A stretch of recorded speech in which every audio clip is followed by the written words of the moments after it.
This episode contains dramatic recreations of historical scenes and depictions of violence that some listeners may find disturbing. So please take care when listening. Also, the words spoken by the actors in this series are taken from letters, diary entries, legal transcripts, and period newspaper interviews. Small Town Dicks presents Beyond Recognition, the first modern murder.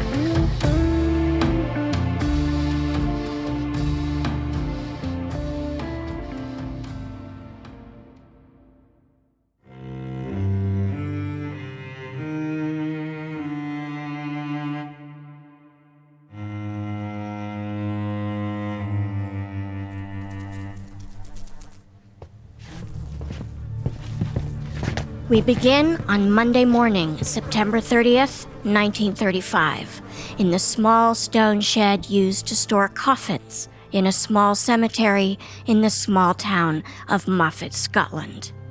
Forensics professor John Glaister oversees the local police force as they haul in armloads of human remains found in a nearby ravine. The police have tapped Glaister to lead their investigation. Well, this isn't exactly how I expected to start the week. Excuse me, Professor, where do you want these things? Oh, on the table with the rest, Constable. Glaister is looking at a big mess. The severed limbs, organs, and hunks of flesh were discovered 24 hours ago under the Garden Home Bridge, about a mile away from the cemetery. The stench of rot fills the cramped room. Pathologist Gilbert Miller threads himself through a crowd of a dozen detectives and constables. He steps up to the table and waves off a veil of flies. Good God, John. No telling how many people this mess might add up to. Indeed. And there's more on the way. Dr. Miller teaches at Edinburgh University. Professor Glaister teaches forensic medicine at University of Glasgow. They know each other. They're both experts in their fields, summoned to Moffatt early this morning to deal with, I don't know, whatever the hell this is. Miller is floored. I've never seen anything quite like it. Not since the war, anyway. Glaister is 43 years old. He's as focused and rail-thin now as he was in 1916, when he served with the Royal Army Medical Corps in World War I. The war isn't something he talks about much. He was stationed in Egypt in a crumbling monastery turned into a makeshift hospital. There, Glaister dealt with hundreds of horribly injured men, their wounds infected and teeming with lice. A good surgeon was a fast surgeon, and the amputations seemed endless. But now, he's not in Egypt. He's in a sleepy farming village in Scotland, staring at another pile of mutilated humanity. And this time, there's no war to blame. Well, Gilbert, let's get to work. Constable, you take notes. Yes, sir. Glaister and Miller begin opening the bundles, calling out the contents. One head, skin removed, 2 upper arms, and 4 pieces of flesh. A torn sheet containing 17 pieces of flesh. Appears to be partially eaten. Fox, most likely. This goes on and on. Even veteran cops leave the airless room with turned stomachs. But working methodically, Glaister and Miller separate the parts onto 2 stone benches. A hellish jigsaw puzzle slowly begins to take shape as they begin to assemble what they're calling body number 1 and body number 2. I believe we're looking at 2 adults here, Gilbert. Agreed, but obviously missing some crucial pieces. Indeed. The sexual features have been removed, but I believe we're dealing with the remains of a male in his 50s and the woman in her mid-30s. Glaister turns to wash his hands. Only then does he realize there's no running water in this makeshift mortuary. There's just a rake and a shovel leaning in the corner. Well, this is as much as we can do here. We need the proper lab facilities to do a full forensic investigation. That'll be either Glasgow or Edinburgh. And Edinburgh is closest, so... Edinburgh it is. Constable, have your men get back to the dump site and collect any kind of plant life. Leaves, twigs, moss, that sort of thing. Could be a source of evidence. Oh, and make sure you collect all the maggots. Right, sir. Maggots. Glaister has his work cut out for him. He's faced with putting together 70 portions of decomposed remains, including 40 chunks of flesh. The victims being a man and a woman makes sense, because the bridge outside of Moffatt is a well-known lover's lane. But at this stage, there's no telling if this body dump has anything to do with romance. Glaister leaves the mortuary. He walks among hundreds of gray, crooked tombstones sticking out of the ground like bad teeth. His mind is racing. This murder is already the biggest challenge of his career. It's also an opportunity to bring together a dream team of forensic experts and the police, all highly skilled men with different talents who will work in tandem. It makes perfect sense, but such a scenario doesn't happen in the UK. Egos and jurisdictions get in the way of collaboration. Even basic communication between branches of police and pathologists is a rarity.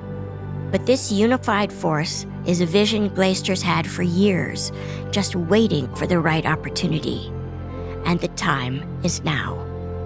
And with this violent, disturbing, and downright bizarre case, Glaister's gonna need all the help he can get.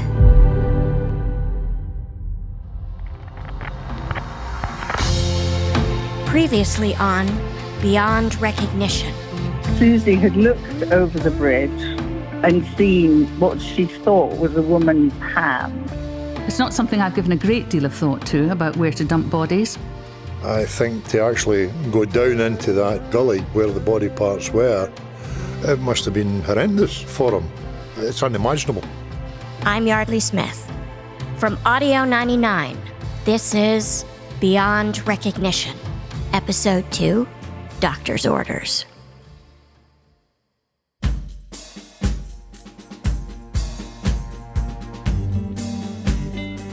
Whoever wanted these bodies to disappear didn't realize Garden Home Lynn is fed mostly by rain runoff. And when the rain stops, the rushing stream dries up. And that is exactly what happened. The body parts wound up scattered along the banks for yards downstream.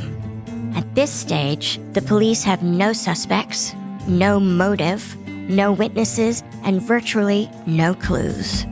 What they do have are brilliant, trailblazing forensic experts, men who will set the stage for the way we investigate crime today. But at the heart of this violent, bloody case is a love story. A very unusual love story. One that challenges the social norms of the 1920s and 30s. One that crosses lines of race and class. One that will grow as dark and dysfunctional as a relationship can get. It's the fall of 1927 in Edinburgh, Scotland. Downtown on Princes Street, Fairley's restaurant is doing a brisk business with the lunch crowd. She's tall, this woman who runs the place. That's the first thing customer Gabriel Hakim notices.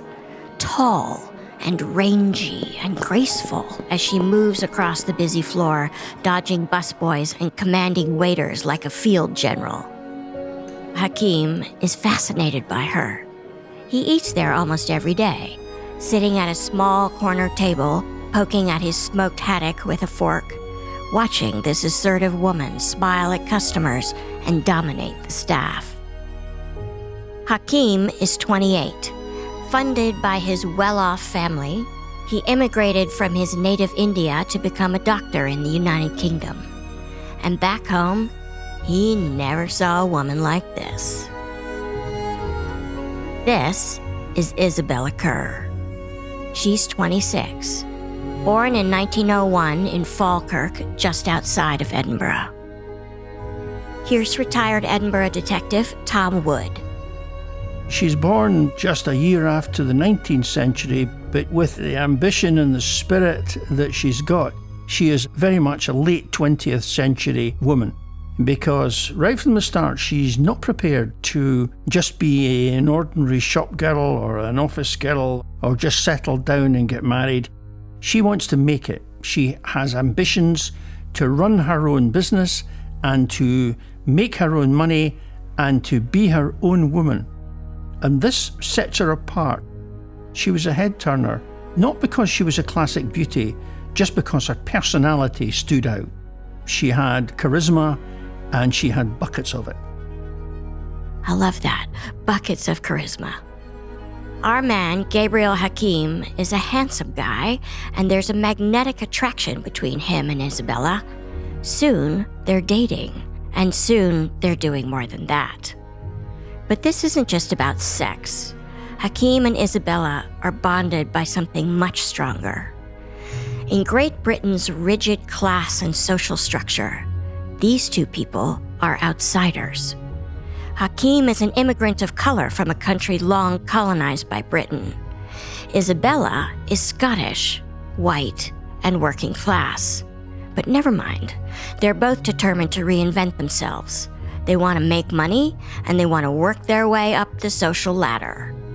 In the UK of the 20s, this is difficult for anyone. But for a mixed-race couple, it's 100 times harder.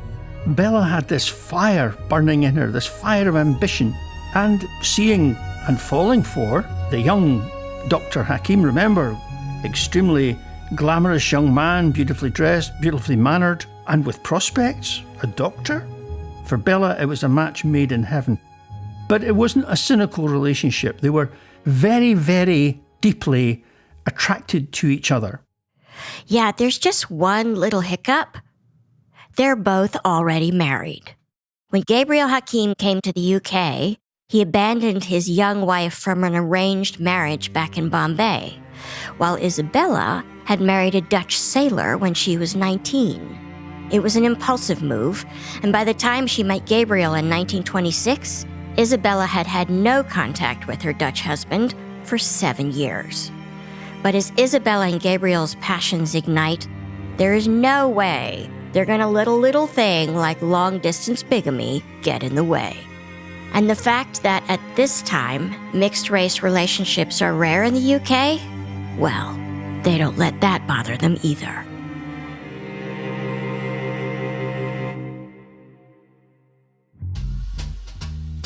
But before he began calling himself Gabriel Hakim in London, Bakhtiar Rustamji Ratanji Hakim was born in Bombay, India. He comes from a mixed-race background himself. His mother is French, and his father is an Indian Parsi. His father is also a successful doctor, and by the time Bakhtiar is in his teens, he wants to follow in Dad's footsteps. Because a man of medicine is powerful, wealthy, and most of all, commands respect.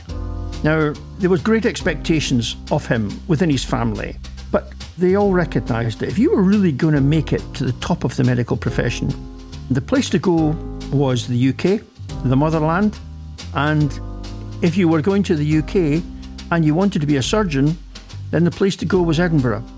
If you were a fellow of the Royal College of Surgeons in Edinburgh, then you were recognised as being the very best of the best, the elite of the surgical world.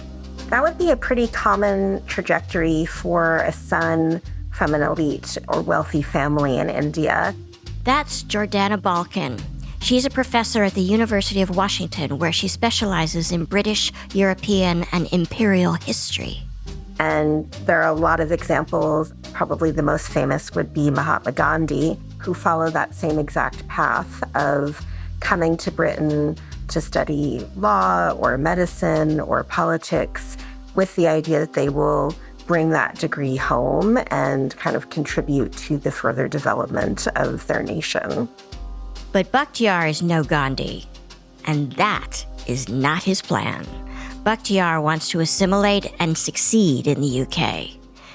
He wants to become an English gentleman.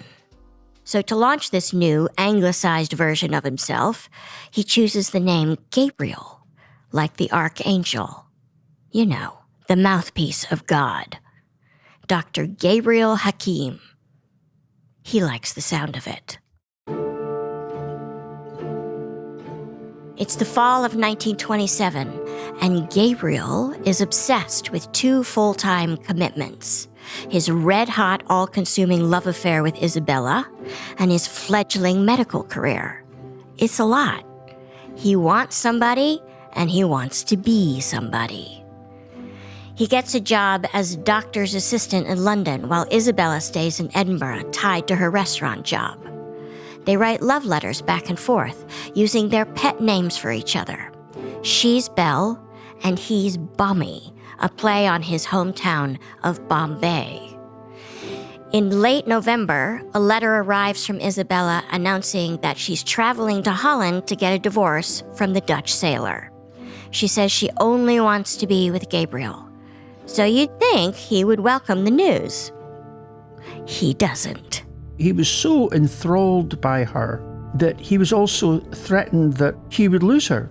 And he doesn't want her to go to Holland because he's frightened that she'll get back in tow with the sailor and that he'll lose her.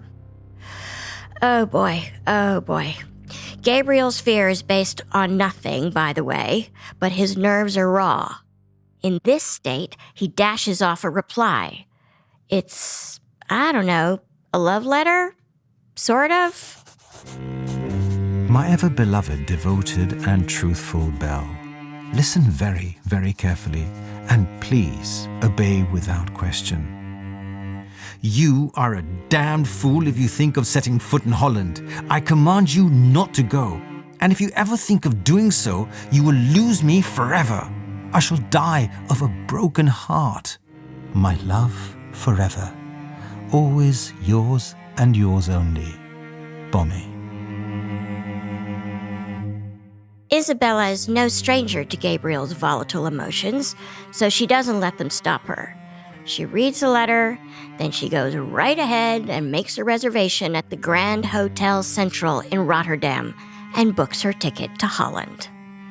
Once she's arrived, Isabella writes Gabriel back. My beloved Bommy, I have lived 1,000 times over all our past joys, and pray God to let me be beside you very soon. I'm so lonely, dear. All my love, darling. I'm breaking my heart for a sight of you. Always, your Belle. Isabella gets her legal split from the Dutchman, and you're probably wondering, so what about Gabriel's estranged wife in India? Well, unfortunately, the stigma of divorce in India prohibits Gabriel from severing ties with his first wife. But never mind, he has no connection with her whatsoever. But even though Gabriel and Isabella can't make their relationship official in the eyes of society and the law, for all intents and purposes, they live as a married couple. Then, 1929 rolls in. Gabriel Hakim changes his name again, this time legally, picking the most English thing he can come up with. Buck Ruxton.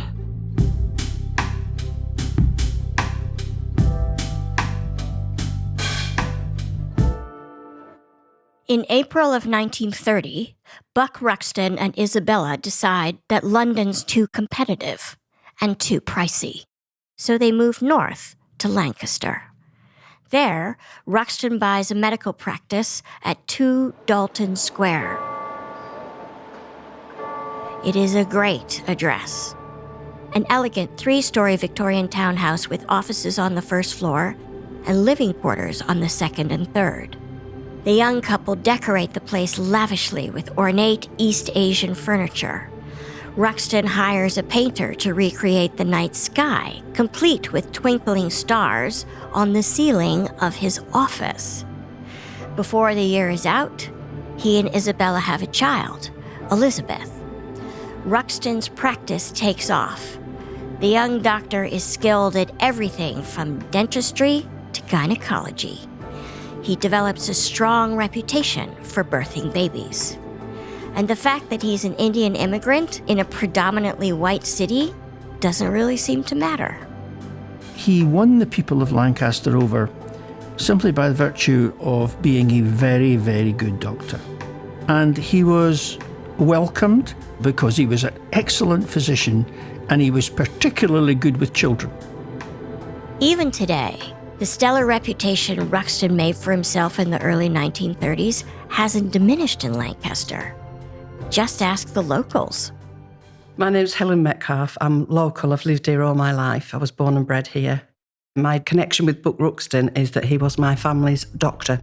My grandfather was actually a patient of his, and I think my nana, his wife, actually saw him a few times as well, which is really weird because my nana was very, very prejudiced, but she loved this Buck Ruxton. She said he was the loveliest man, very charming, very softly spoken. And my granddad said he would never charge people if they didn't have any money and they were frightened to go to see a doctor. He never took it off them. He just said, "Oh, we want to get you well." Always put that first before money, which is not what a lot of doctors around here did.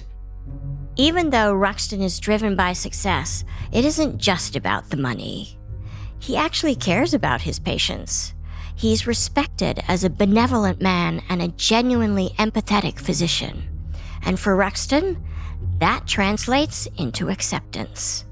So at this point, he's pretty happy. He's seemingly well liked by everybody from working class folks to Lancaster's local elite. His dream of assimilation and respect in England is totally coming true. There's just one thing that's bothering him, and it's a big thing. Ruxton is convinced that Isabella is cheating on him. In every other aspect of his life, he's confident to the point of arrogance, but not in his relationship with Isabella. Here we have a man who has been hugely attracted to a woman because of her sensuality, because of her attractiveness, because of her sexuality. All of these things which were enormous strengths while they were lovers become problems when they get married. It becomes a threat because if you see her as that, then so does everybody else. Ruxton's distrust turns into a burning fixation.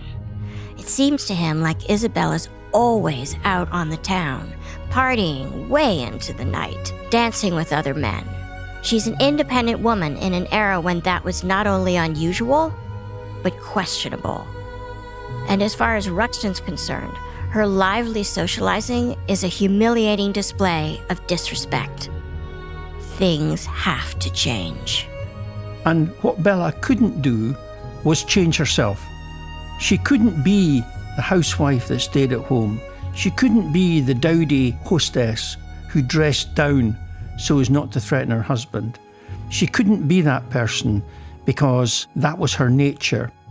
She didn't want to lose him. She didn't want her marriage and her status and her children threatened.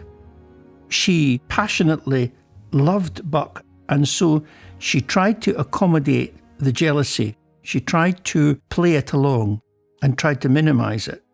To the hundreds of patients coming and going at 2 Dalton Square, the Ruxtons are a perfect couple, an asset to the community. But that's mostly them putting on a good front, because behind closed doors, things are festering. Ruxton is losing control over his wife because Isabella is refusing to obey him. She won't take orders from Dr. Buck Ruxton, which makes him furious. He's the man of the house, for God's sake. His outbursts are explosive. Ruxton is convinced Isabella is having sex with other men, and nothing she says or does can convince him otherwise. For him, it's the ultimate betrayal. On many occasions, maids witness Ruxton manhandling Isabella, grabbing her, pushing her around. They hear the threats and screaming matches and sobbing.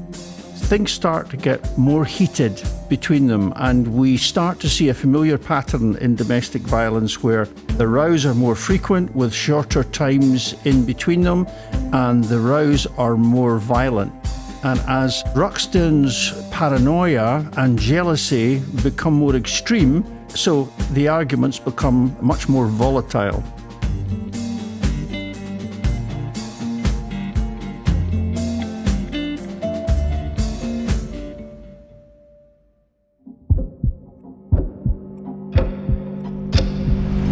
It's close to midnight. Isabella is at yet another local dance, while Ruxton's been pacing the floor for hours, waiting for her to return. Images of his wife engaged in unholy sex acts have been playing over and over in his mind. Finally, she's back. Isabella could see her husband is in a rage.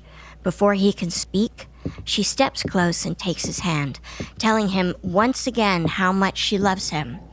I mean, she was only out having some harmless fun, she says. It doesn't mean a thing. Doesn't mean a thing? Good God, woman, you're trying to shame me, trying to run my name through the mud. I say this from the bottom of my heart, Belle. You need to be taught a lesson in respect. Ruxton turns and grabs something off the table. Put down the knife, Bombay. There's no need for that. Your clothes. Take them off. Take off my clothes? Bloody hell. What's gotten into you? Ruxton thrusts the long kitchen knife towards her. Just do it! Isabella decides it is not the moment to fight back. As she peels off her dress, Ruxton plants himself on an antique Chinese throne, literally, and motions for her to stand before him. Now, kneel and kiss my feet. You can't be serious. I couldn't be more serious, and it's because I love you. Isabella glances at the knife in her husband's hand and kneels. His leather Oxford wingtips smell of cherry blossom boot polish. It's his favorite. She buys it for him. As fast as she can, Isabella brushes her lips across his shoes. Upstairs, she can hear their young daughter call out in her sleep. Ruxton hears her too. And then, as quickly as it came on, his rage is gone. He smiles at Isabella and sets the knife aside. She stands up, lifting her trail of clothes from the floor. Covering herself, she feels sick. It's a disturbing scene. Here's Laura Richards to put it in perspective. Laura is a former criminal behavior analyst with New Scotland Yard. We have to think about the context and what society was like at that time. In 2013, Laura Richards founded Paladin, the UK's first national advocacy service to assist high-risk victims of stalking. What would be normal and acceptable was that there would be male privilege and male entitlement, and that men would view their wives as an extension of them, property and ownership and possession. And it wouldn't be uncommon for domestic abuse. He wanted to control her, and he felt he had to discipline her. But there's no evidence whatsoever that she had extramarital affairs at all.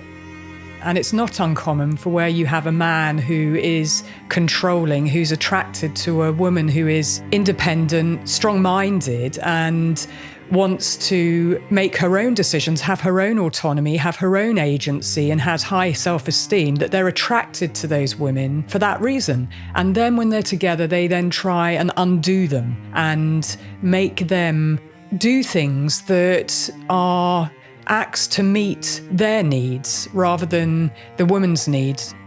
I think it's fair to assume that Isabella's needs are barely being considered, let alone met here. Ruxton is constantly watching for violations of his rules, real or imagined. His temper flares up like a Roman candle.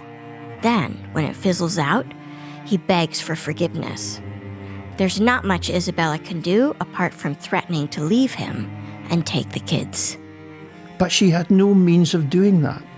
Nowadays, it's very, very, very difficult for women to separate from an abusive man with their family.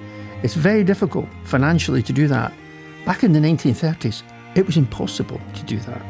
She had nowhere to go, and the thought of her running away and abandoning her children was impossible. She just couldn't have done it. And this, of course, is the ultimate tragedy, because she's trapped. She's trapped in this cycle.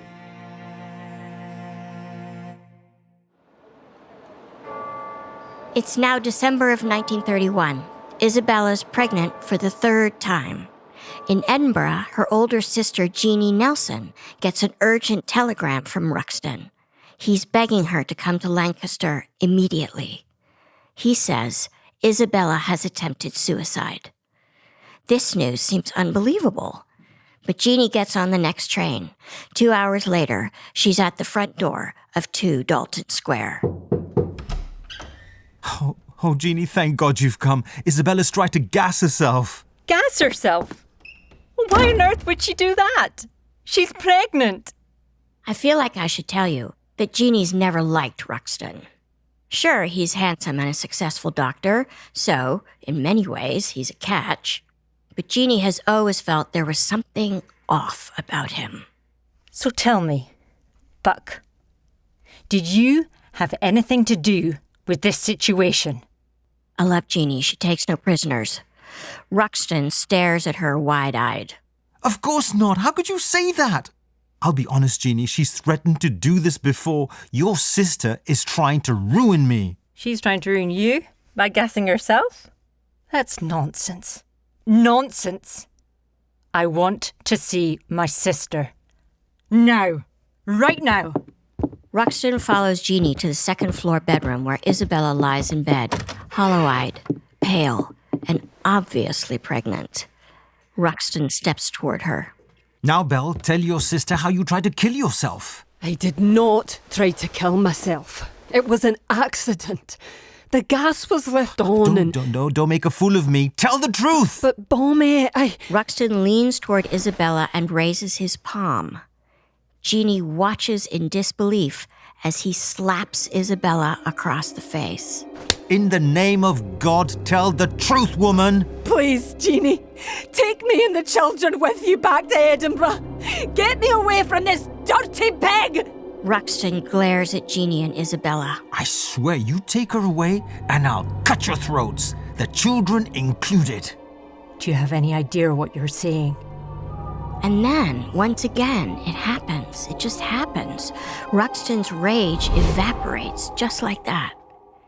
And you can feel the energy in the room change. Oh, Jeanie, I'm so sorry. You must forgive me. Belle, you know I love you and the children. I could never hurt you. That night, Jeanie stays at 2 Dalton Square, sleeping beside her sister. The next morning, Ruxton is as pleasant as can be. He happily allows Isabella and the kids to go with Jeanie to Edinburgh. He even drives them to the train station, dropping them off with hugs and kisses.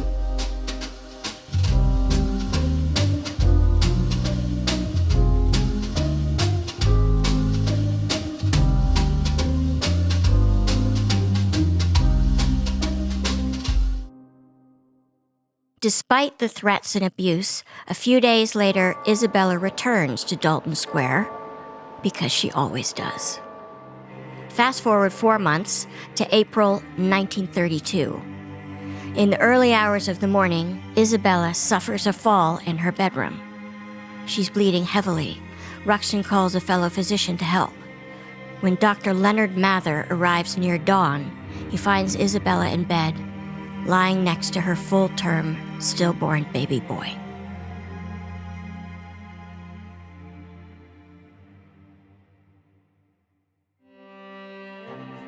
In the coming months, Ruxton's practice keeps him busy, but Isabella is consumed with depression and anger. Ruxton takes to his diary. She flew into a temper and made false allegations against my morality. God free this woman of her wild temper. She called me a dirty lowborn. I kept quiet and made allowances for her low upbringing. She said, I pity your poor mother. God, I pity her. She deserves a gold medal for having suffered you. I would not weep for you when you die, even if you were a prince. It's now a year later, July 20th, 1933. In the same bed where she'd lost her baby boy, Isabella gives birth to a healthy baby boy. They name him William and call him Billy for short. And with the family growing, the Ruxtons add a new hire to their small team of servants. Mary Jane Rogerson is an 18-year-old nursemaid, basically a nanny. She's quiet and sweet. She's a working-class girl from the nearby town of Morecambe. Mary moves in at 2 Dalton Square, quickly becoming part of the family. Here's Tom Wood. She worshipped Bella. Bella was everything that she would have liked to have been, but never could be. She was glamorous, she was confident, she was funny, she was attractive. And so Mary lived her life, almost by proxy, through Bella. She was utterly devoted to her and to the children. Mary genuinely loves the kids, and they love her. As for Buck Ruxton, she respects him as a skilled, kind doctor. She also finds his behavior with Isabella disturbing, but she is in no position to speak up. Good jobs are hard to find. She would have certainly witnessed a lot of tension, but she didn't ever speak about that or mention that to her family for a couple of reasons. One, she wouldn't have wanted to draw the negative attention to the Ruxton household. The second thing is she wouldn't want to worry her own family, and she would quite often sit and speak to Bella late into the night, as it were almost comforting her after a tense evening with Buck. But other domestic servants at Dalton Square aren't so discreet. Some even leave the household, driven off by the escalating friction between Ruxton and Isabella. And those servants are starting to talk. So what does Ruxton do? He begins a whisper campaign against Isabella, dropping venomous hints to his loyal patients and other folks around town, telling them that his wife is seeing other men, blaming her for the tension in the marriage, painting her as a loose woman who's making him, the loyal husband, suffer. And it works. Despite Isabella's local popularity and her many friends in Lancaster, the juicy dirt begins to take hold. Because she was effervescent, because she was outgoing, because she was chatty, it was thought that, oh, she must be having some sort of affairs with people or carrying on with men behind her back. I think Ruxton saw himself as the victim. He felt that his pride, his reputation was being slighted by Isabella and the talk of her seeing other men. That's author Jeremy Craddock. His family actually lived in Lancaster in the 1930s when the Ruxtons were establishing themselves. That view of Isabella still persists in Lancaster, and there are still people who kind of see Isabella as being, in the sort of vernacular of the time, a loose woman. You know, she was going out seeing other people. She was having a lot of extramarital affairs. I don't know if that was true, but that's what we were always told, that she was not a very nice lady. She made him look very stupid a lot, apparently. A lot of the time he was very embarrassed by her behaviour. That's Helen Metcalf again. Remember, she's the Lancaster native whose grandfather was a patient of Dr. Ruxton's. He liked the doctor a lot, and so did many folks in the city. And these days, nearly 100 years later, Metcalf finds herself defending Ruxton in online chat groups. A lot of trolls have been giving me a lot of stick because saying, well, you know, he was a wife beater. Don't get me wrong, I'm not saying I agree with wife beating, but in those days, it was more accepted. It was, there's no doubt about it. Women were kept down and men give you a clout round the head if you didn't behave yourself. And it was just accepted as that. Whereas nowadays, they just won't put up with it. I have to say, it seems unimaginable to me that clocking your wife across the head because she displeased you was ever considered acceptable. Say nothing of the fact that a century after Ruxton's whisper campaign about his wife began, the lore still lingers. That Isabella was a loose woman, not a very nice woman, that she embarrassed her husband, and that she was somehow responsible for his anger towards her. Anger that escalated into violence. It's disgusting to me. And yet, no matter what kind of domestic horror show happened at Dalton Square, Isabella and Ruxton always seemed to make up afterwards. While in one of his good moods, Ruxton allows his wife to visit her sister Jeanie in Edinburgh. After a few days away, Isabella writes to him. My dearest, beloved Bombay, I have an angel for a husband, and I am very grateful for it. But no matter whether you are devil or angel, I love you and will continue to love you lifelong. If my heart had been literally taken from my body and grafted to yours, I could not belong to you more completely. It's close to midnight. Isabella is at yet another local dance, while Ruxton's been pacing the floor for hours, waiting for her to return. He's been stewing about something. Someone, actually.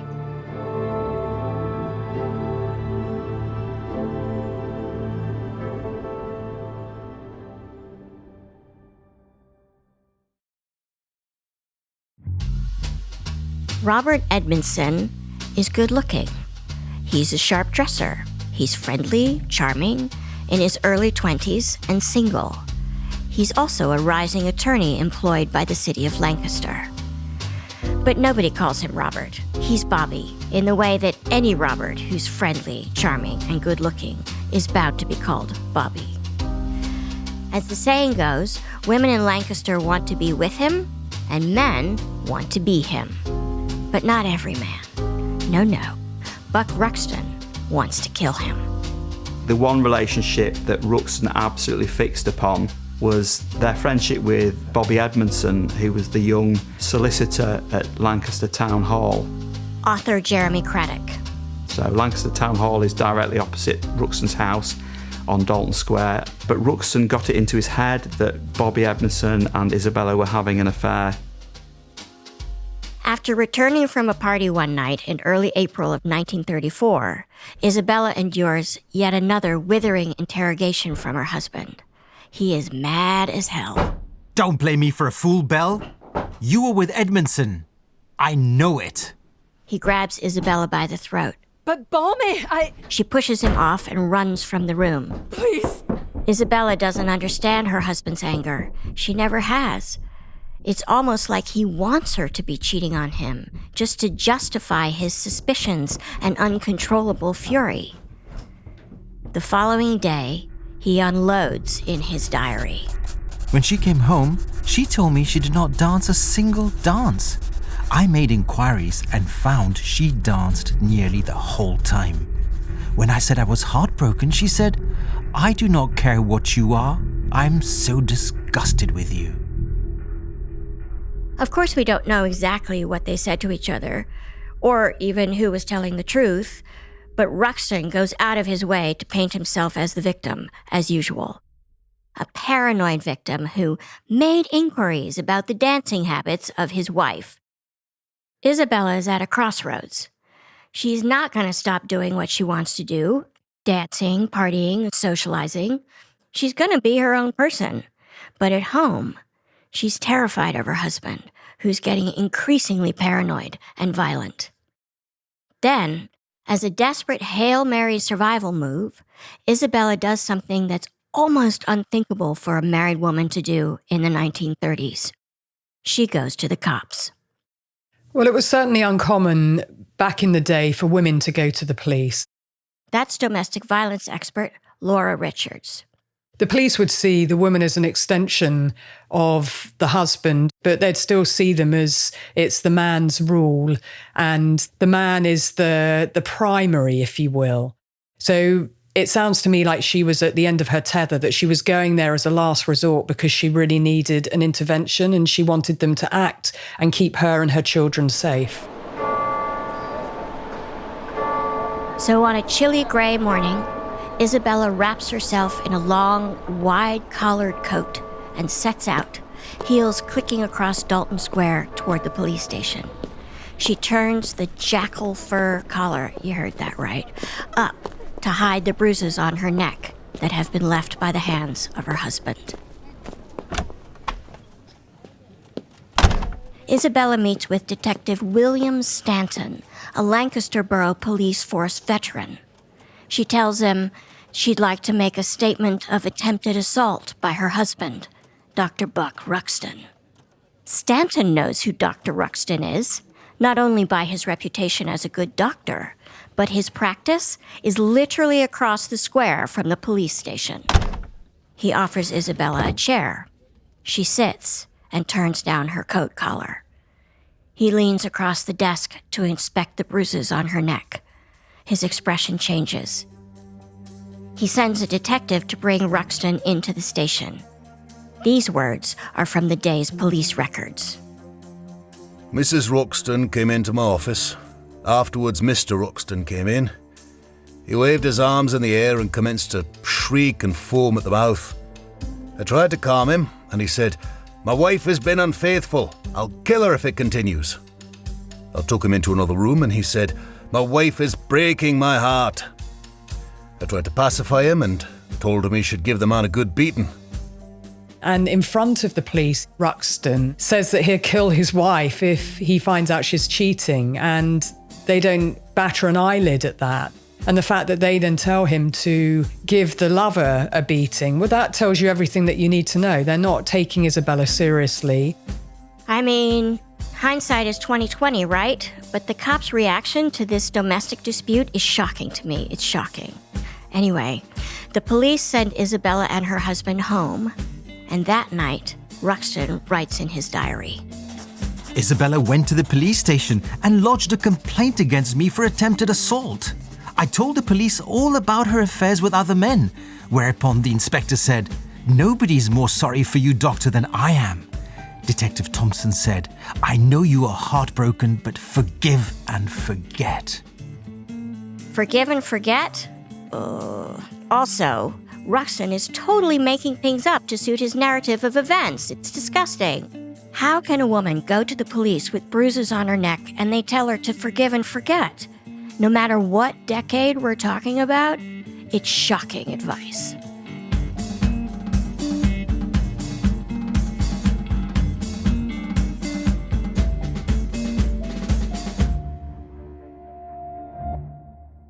Throughout 1935, Ruxton's belief that Isabella is having an affair with Bobby Edmondson eats him alive. The thing is, even though the doctor hates Edmondson, he desperately wants to be a part of the social circle the young attorney and his family run with. And Ruxton knows his link to the family is through Isabella. So while Ruxton punishes his wife for her suspected infidelity, he doesn't stop her from hanging out with the Edmondsons either. Months later, Isabella invites her husband to go along on a trip to Edinburgh with her and the Edmondsons. He declines, saying he's too busy, too tired. Ever the martyr, that guy. He portrays himself as sacrificing for his family. So Isabella and the Edmondson family set out for Scotland, bound for the swanky Adelphi Hotel in Edinburgh, at which point Ruxton decides to stalk them. A couple of hours after Isabella leaves with the Edmondsons, Buck Ruxton drives north toward Edinburgh, passing through the tiny village of Moffatt. He parks blocks away from the Adelphi Hotel and creeps into the lobby like a cheap detective. He glances through the registration book. There, he sees that Isabella has checked in as Mrs. Ruxton. She has her own room, as does everyone in the Edmondson family. But as far as the doctor is concerned, this is just a ruse. He's convinced the whole thing is a flimsy front for Isabella's weekend of animalistic debauchery with handsome young Bobby. Ruxton's head is spinning, his pulse is racing. Finally, he thinks he has the proof he's been searching for, and nobody plays Buck Ruxton for a sucker. He leaves Edinburgh and drives back home to Lancaster without ever letting Isabella or the Edmondsons know he was even there.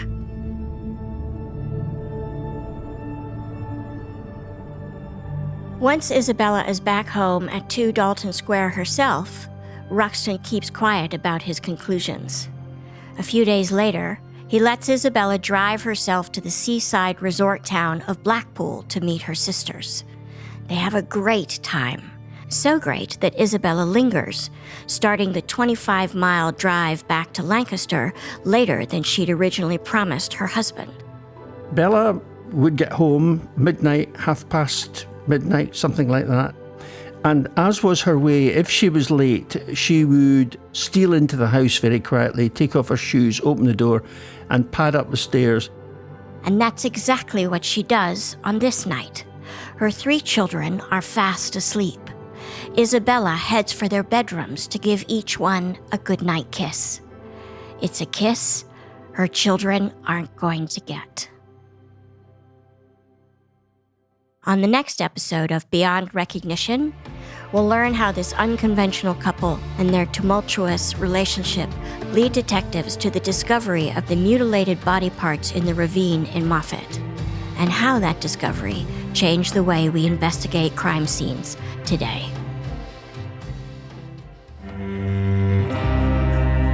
Beyond Recognition was written and produced by Peter Gilstrap. I'm your host, Yardley Smith. Thanks to our story editors, Barbara Bogave and Sasha Koka. Logan Heftel was our sound supervisor, with editing and sound design from Soren Bajan, Sarah Ma, Christina Bracamontes, and Aaron Phelps. Field recordings in Moffatt and Lancaster were captured by Sean Kerwin and Kit Cummings. Original music was composed by Logan Heftel. The series was produced by Audio 99 under the direction of executive producer Gary Scott.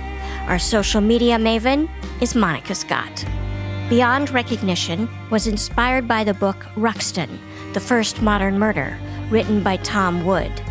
Among our many other sources are The Jigsaw Murders by Jeremy Craddock, Written in Bone by Sue Black, and The Trial of Buck Ruxton, edited by R.H. Blundell and G.H. Wilson, as well as original interviews and period news accounts.